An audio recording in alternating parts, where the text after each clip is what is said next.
So the first thing you immediately need to turn off 100% is motion blur. The option's on console and PC, so just make sure it's turned off. However, most of you watching this are on console, so instead what you need to do is go ahead and turn off all these replays and it will act just the same, giving you lower input delay. Next up, this one's super simple, but I see so many people forgetting it, and basically you want to have sprint by default, turn that on. For the time being, definitely make sure you have auto open doors on. Another really useful setting is auto sort consumables to the right, make sure that's on. Now, this is super important, so make sure you listen up. So for some really important settings, which is building and editing, reset building choice, make sure that's on. Disable pre-edit option just got added to the game, so make sure you double check that this is on and turn it on, trust me. And finally, confirm it on release, just turn it on. If you're just a casual player, you can use a HUD scale of around 100, but for the more competitive people, 75% to 55% is a pretty good HUD scale. It just gets out the way and you get to see more of your enemies so you can kill them easier.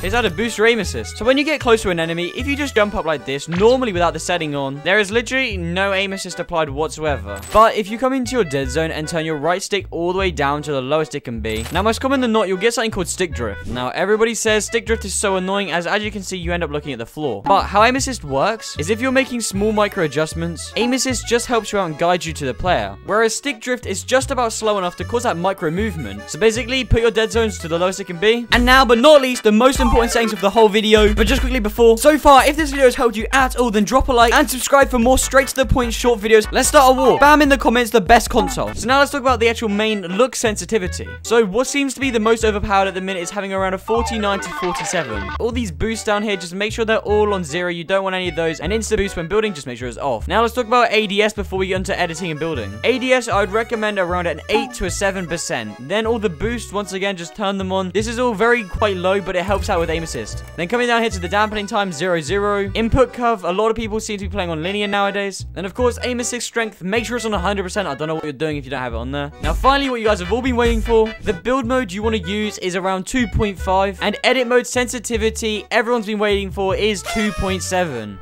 And let's confuse everyone, so comment I saw Spider-Man at 1 minute 20.